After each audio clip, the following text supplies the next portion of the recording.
کہ اب دیکھیں سب سے پہلے مشبہ، جس چیز کو ہم نے تشبیہ دینی ہو اور وہ مشبہ ہو گیا، جس چیز سے ہم نے تشبیہ دینی ہے وہ مشبہ بہی ہے۔ اب بعض اوقات کچھ لفظوں سے جوڑ کر ہم تشبیہ دیتے ہیں، جیسے کیسی، جیسا، مانند، یہ حرف تشبیہ ہے۔ اچھا، وجہ تشبیہ وہ وجہ، وہ خصوصیت جس کی بنا پر ہم ایک چیز کو دوسری چیز سے جوڑ رہے ہیں، وہ ہماری وجہ تشبیہ۔ اور غرض تشبیہ، غرض تشبیہ یعنی تشبیہ دینے والے کے ذہن میں ایسا کیا ہے، وہ اس سے کیا مقصد حاصل کرنا چاہتا ہے، تو وہ دراصل غرض تشبیہ ہے۔ اب دیکھیں، اب ایک چیز کو ہم سمجھتے ہیں، مثال کے طور پر ایک شعر لیتے ہیں، بڑا عام سا شعر، بڑا معروف شعر، جو کہ آپ بچپن میں یعنی 2 سال پہلے پڑھ کے آئے ہیں۔ نازو کی اس کے لب کی کیا کہیے، نازو کی اس کے لب کی کیا کہیے، پگھڑی گلاب کی سی ہے۔ اب ایک شعر ہے معروف سا، میر کا شعر ہے۔ اب اس میں سے دیکھیں کہ نازو کی اس کے لب کی، لب ہے، یہاں پہ لب ہے مشبہ، اور لب کو ہم نے کس چیز سے تشبیہ دی؟ مشبہ بہی ہمارا کون ہے؟ تو پنکھڑی، گلاب کی پنکھڑی جو ہے ہمارا مشبہ بہی ہے۔ اب یہاں پہ دیکھیں سی، کیسی، جیسی، یہ ہمارے پاس حرف تشبیہ ہے، اور نازو کی ان کے درمیان میں ایسا عنصر ہے جو کہ وجہ بنا ہے، وجہ تشبیہ ہے، جس کی بنیاد پر ہم ان دونوں کو جوڑ رہے ہیں۔ اور غرض تشبیہ دیکھیں کہ غرض ہم بھی اپنے محبوب کی نزاکت اور نفاست جو ہے وہ ظاہر کرنا چاہتے ہیں، منوانا چاہتے ہیں، اس وجہ سے تشبیہ دے رہے ہیں۔ تو یہ ہمارے پاس غرض تشبیہ آ گئی۔ یہ آپ کے سامنے شو بھی ہو رہا ہوگا، تو اس کو بھی دیکھ لیجئے کس طریقے سے ہم نے چیزوں کو پرکھنا ہے۔ اچھا جی، 5 ہمارے پاس اس کے ارکان ہیں جو کہ ایک تشبیہ کی مکمل تشبیہ میں حصے دار بنتے ہیں، تو پھر ایک مکمل تشبیہ کا عمل وقوع پذیر ہوتا ہے۔ کچھ شعر دیکھیے کہ شام ہی سے بجھا سا رہتا ہے، دل ہوا ہے چراغ مفلس کا۔ اچھا، تشبیہ ہے۔ اچھا، کسی نے مول نہ پوچھا دل شکستہ کا، کوئی خرید کے ٹوٹا پیالہ کیا کرتا۔ اب یہ دیکھیں کہ یہ تمام چیزیں جو ہیں، اب یہ تشبیہ کی مثال ہیں، اور اب اگر آپ ان چیزوں میں سے تشبیہ کے تمام ارکان کو ڈھونڈنا چاہیں گے تو نہیں ملیں گے۔ 5 کے 5 ارکان تو کسی جگہ ہو ہی نہیں سکتے، یا شاذ 4 ہی ہوتے ہیں۔ دیکھیں، غرض تشبیہ تو ہمارے تشبیہ دینے والے کے دماغ میں ہوتا ہے کہ وہ اس سے کیا چیز مراد لے رہا ہے، اس کے ذہن میں کیا ہے ایسا، وہ کیا کچھ کرنا چاہتا ہے، تو میں سمجھ آ رہا تھا۔ اب دوسرا دیکھیں کہ جو اس کے بعد جو وجہ تشبیہ ہوتی ہے وہ بھی نہ ہو، تشبیہ ہو سکتی ہے۔ اچھا، حرف تشبیہ کے بغیر بھی تشبیہ ہو سکتی ہے۔ اب ذرا ان چیزوں کو سمجھتے ہیں کہ آپ کے عام طور پہ بچپن میں مثال دی جاتی ہوگی کہ میرا بیٹا چاند کی مانند خوبصورت ہے۔ یہ دیکھیں، چاند کی مانند بھی ہے، خوبصورت بھی ہے، تمام چیزیں اس میں آ جاتی ہیں۔ اب پھر بعد میں کہا گیا کہ اچھا جی میرا بیٹا چاند جیسا ہے، تو یہ بھی تشبیہ ہے۔ اچھا، پھر غلط فہمی کو جگہ پہ پیدا ہوئی کہ میرا بیٹا چاند ہے کو استعارہ کہہ دیا گیا، غلط ہے، یہ بھی تشبیہ ہے۔ دیکھیں، تشبیہ کی شرط میں آپ کو بتا دیتا ہوں کہ تشبیہ کس وقت ہو جائے گی، جب بھی کسی عمل میں، کسی شعر میں مشبہ اور مشبہ بہی دونوں موجود ہوں تو وہ استعارہ نہیں ہوگا، تشبیہ ہوگا۔ یعنی تشبیہ کا عمل ہونے کے لیے ہمارے پاس کیا ہونا لازم ہے؟ مشبہ اور مشبہ بہی، یہ 2 چیزیں ہیں تو استعارہ ہو گیا۔ اب دیکھیں، چند میں شعر آپ لوگوں کے سامنے پڑھ دیتا ہوں۔ ایک سب آگ ایک سب پانی، دیدہ و دل عذاب ہیں دونوں۔ جہاں پہ دیکھیں آگ اور پانی، یہ چیزیں مشبہ بہی، دیدہ و دل آ گئے، تو دیکھیں آپ کے پاس یہ تشبیہ ہے۔ اب دیکھیں وہ ولی کا شعر بھی دیکھیں، تجھ لب کی صفت لال بدخشاں سو کہوں گا، جادو ہے تیرے نین غزالاں سو کہوں گا۔ اب دیکھیں تشبیہ کا میں نے آپ پر یہ جو عمل ہے مثالوں کے ساتھ واضح کر دیا کہ تشبیہ کیا ہے، کہ جب کسی مشترک خصوصیت کی بنا پر وہ خصوصیت جو لازمی ہے، حقیقی ہے، اس کی بنیاد پر ہم نے ایک چیز کو دوسری چیز کے جیسا قرار دیا تو وہ تشبیہ کا ہو جاتی ہے۔ تشبیہ کے 5 ارکان ہیں، مشبہ، مشبہ بہی، حرف تشبیہ، وجہ تشبیہ، غرض تشبیہ، لیکن اس کی شرط صرف 2 ہیں، طرفین تشبیہ کا ہونا۔ طرفین تشبیہ مشبہ اور مشبہ بہی دونوں موجود ہیں تو تشبیہ کا عمل ہو گیا۔ اگر دونوں میں سے غائب ہے تو تشبیہ نہ رہی، استعارہ ہو گیا۔ تو اس کے ساتھ ہی چلے آتے ہیں استعارے کی طرف کہ استعارہ کیا ہے. دیکھیں استعارہ اس کی معنی تو ہے ادھار لینا، مستعار لینا. اور جب دیکھیں جب ایک شے کے لوازمات یا خصوصیات دوسری شے سے بعینہ ہی منسوب کر دیے جائیں اور ایک چیز کو دوسری چیز قرار دے دیا جائے، استعارہ کہلاتا ہے. اب دیکھیں استعارہ حقیقت کی بجائے مجاز پر مبنی ہوتا ہے، حقیقت پر مبنی نہیں ہوتا. اب یہ ہے کہ ان کے جو ایک کی حقیقی معنی تشبیہ کے حقیقی اور مجازی معنی کے درمیان تشبیہ کا تعلق ضرور ہوتا ہے. تشبیہ سے استعارے کی گہری مناسبت ہے، بلکہ یوں سمجھ لیجئے کہ تشبیہ کا پتہ ہوگا تو آپ استعارے کی طرف بڑھیں گے، تو چیز واضح ہو گئی. اب اس کے ارکان کتنے ہیں؟ ارکان بھی 3 ہیں. مستعار لہو یعنی جس چیز کے لیے ہم استعارہ تلاش کر رہے ہیں، مستعار منہ جس کی خصوصیات ہم ادھار لے رہے ہیں، اور وجہ جامع وہ وجہ جس وجہ سے ہم نے دونوں کو جوڑا، یعنی کہ جس کی وجہ سے یہ استعارے کا عمل وقوع پذیر ہوا، وہ وجہ جامع ہے. دیکھیں اس کو دیکھ لیتے ہیں.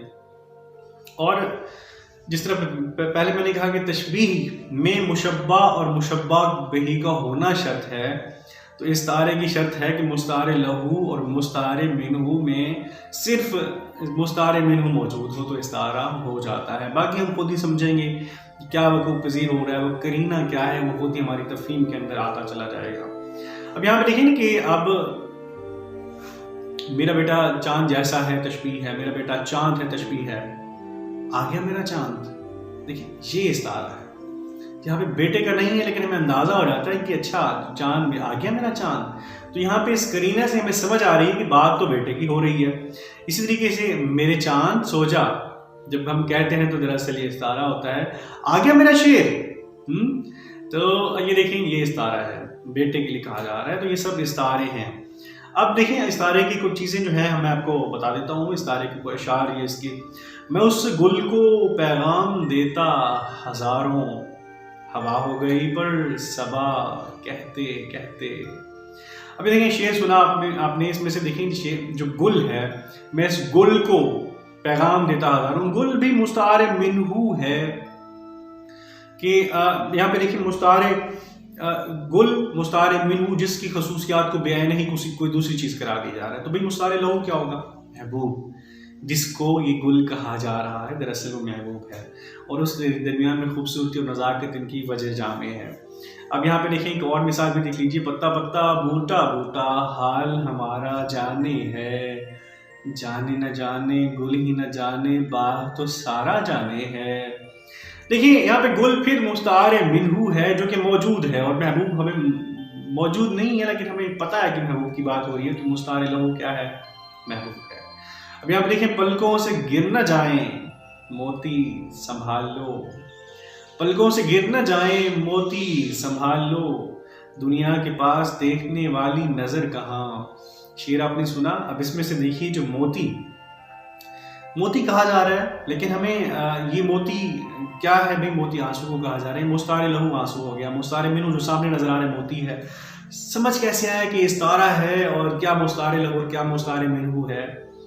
پلکوں سے گر نہ جائیں یہ موتی سنبھال لو. تو دراصل یہ قرینہ ہوتا ہے جو ہمیں استعارے کی صحیح طور پر تفہیم کراتا ہے، استعارے کو سمجھنے کے لیے ہمیں ایک پس منظر دیتا ہے، ایک وسعت دیتا ہے کہ استعارے کو سمجھیے. دیکھیے ہم نے بات کی تشبیہ کی استعارے کو میں دوبارہ دوہرا دیتا ہوں.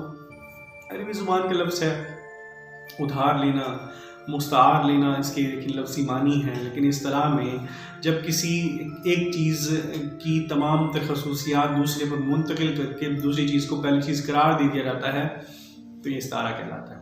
3 اس کے ارکان ہیں: مستعار لہو جس کے لیے ہم چیزیں ادھار لے رہے ہیں خصوصیات، مستعار منہ کہ بعینہ ہی جس کی خصوصیات ادھار لے کر یا اسے کوئی اور چیز قرار دے دیا گیا مستعار منہ، اور وجہ جامع وہ خصوصیت جس کی بنیاد پر انہیں جوڑا گیا. اب دیکھیں شعر میں اس کے جو عمل کے اندر تو یہ چیزیں ہوتی ہیں، تینوں ہوتی ہیں، لیکن کسی بھی استعارے کے شعر میں اس میں سے صرف ایک ہوگا.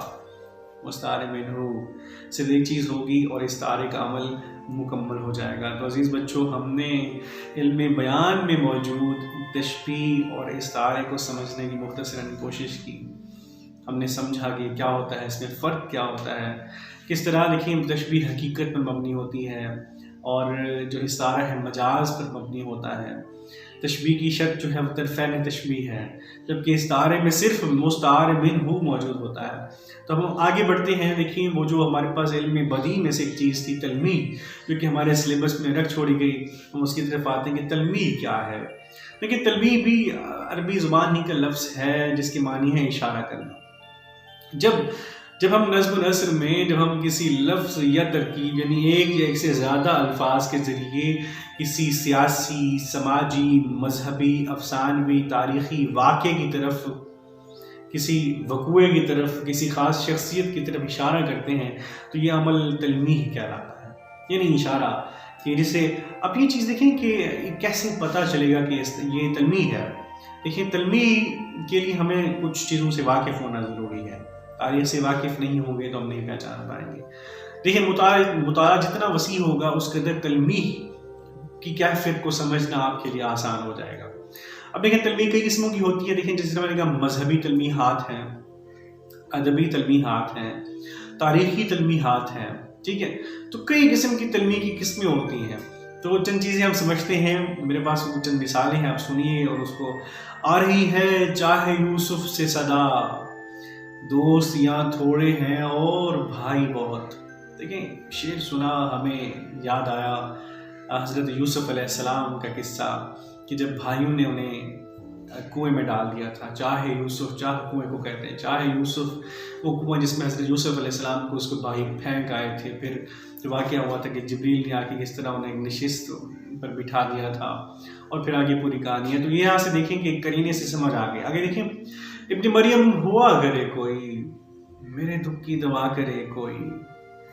دیکھیں ابن مریم حضرت عیسیٰ علیہ السلام جن کے پاس معجزہ تھا کہ وہ بیماروں کو صحت یاب کر دیتے تھے، کوڑیوں کو، کوڑ کے مریضوں کو، کوڑیوں کو شفا یاب کرتے تھے. تو اس کو دیکھ کر ہمیں ایک واقعے کی طرف اشارہ ہوا تھا. یہ تلمیح ہے. اب آگے دیکھیں تیشے بغیر مر نہ سکا کوہ کن اسد، سرگشتہ خمار رسوموں کا یوں تھا. اب اسد، یہ جو تیشے بغیر مر نہ سکا کوہ کن، اسد تو بھی مرزا غالب کا تخلص ہے. اور کوہ کن یہ فرہاد کے لیے لفظ پتہ جاتا ہے. وہ فرہاد جو شیری کے لیے جس نے پہاڑ کو کاٹ کر نہر کھودنے کی کوشش کی تھی. اور لیکن اس چیز میں سمجھایا گیا کہ اسے مرنے کے لیے تیشے کو سر پہ مارنا پڑا تھا. وہ حدود و قیود میں کہتا ورنہ وہ تو سنتے ہی مر جاتا. تو آگے دیکھیں دیکھ لیلا تیرے مجنون کا کلیجہ کیا ہے، خاک میں مل کے بھی کہتا ہے کہ بگڑا کیا ہے. لیلا مجنون کی پوری کہانی آنکھوں کے سامنے گھوم جاتی ہے اگر آپ لوگوں نے پڑھ رکھی ہے تو.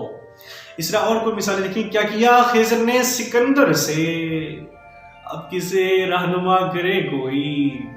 تو دیکھیں خضر سکندر ان کا جانا آب حیات کی تلاش میں، اور آب حیات کے چشمے تک پہنچنے کے باوجود سکندر کو آب حیات نہ دینا، وہ واقعہ آپ کے سامنے آ جاتا ہے. آگے دیکھیے کہ قتل حسین اصل میں مرگ یزید ہے. اسلام زندہ ہوتا ہے ہر کربلا کے بعد. عزیز بچوں دیکھیں شعر سنا، واقعہ کربلا، 72 شہید، وہ تمام چیزیں آپ کے سامنے آ جاتی ہیں. تو یہ تلمیح جو ہے وہ شعر کے اندر موجود ہوتی ہے، لیکن اس کو پڑھتے ہی آپ کے ذہن کے اندر ایک پورا ایک سما بن جاتا ہے. وہ ماضی کے دریچوں میں آپ کو لے جاتی ہے. وہاں پہ آپ کو اگر آپ نے وہ واقعہ پڑھ رکھا ہے تو سمجھ رکھا ہے تو وہ بات کو بڑھانے کے لیے وہ تاریخی واقعہ آپ کے سامنے آ جاتا ہے. پھر آپ کی تفہیم، آپ کا تناظر بدل جاتا ہے. عزیز بچوں آج کے لیکچر میں ہم نے دیکھا کہ علم بیان اور بدیع کیا ہے، اس کی کتنی قسمیں ہیں، اور تشبیہ کس کے ذیل میں آتا ہے. یعنی کہ علم بیان کے حوالے سے تشبیہ اور استعارے کو ہم نے دیکھا، اور علم بدیع کے حوالے سے ہم نے تلمیح کو دیکھا. ہم نے دیکھا کہ تشبیہ کیا ہے، اس کے کتنے ارکان ہوتے ہیں، اس کی شرط کیا ہوتی ہے، اور جو اس کے ارکان ہیں وہ کون کون سے ہوتے ہیں. پھر ہم نے استعارے کی بات کی. ہم نے دیکھا کہ استعارے کے ارکان کتنے ہوتے ہیں، اور ان ارکان میں سے کون سا شعر میں موجود ہوتے ہیں اور کون سے شعر میں موجود تو نہیں ہوتے لیکن برسر پیکار ضرور ہوتے ہیں. تو میں امید کرتا ہوں کہ آپ لوگوں کو یہ چیزیں سمجھ آ گئی ہوں گی، اور ان چیزوں کے حوالے سے جو بھی اور جس نوعیت کی بھی معروضی آپ سے پوچھی جائے وہ آپ لوگ پوری کرنے کے قابل ہو چکے ہوں گے. تو اس حوالے سے مزید کوئی سوال آپ کے ذہن میں آتا ہے تو مجھ سے پوچھ سکتے ہیں یہیں یوٹیوب کے کمنٹ سیکشن میں یا واٹس ایپ گروپ میں. میں راشد سعیدی آپ کو آپ کے سوالات کے جواب دوں گا. تو انشاءاللہ اگلے لیکچر میں ایک اور موضوع کے ساتھ آپ سے ملاقات ہوتی ہے. اس وقت کے لیے اجازت دیجیے. اللہ حافظ. بہت شکریہ.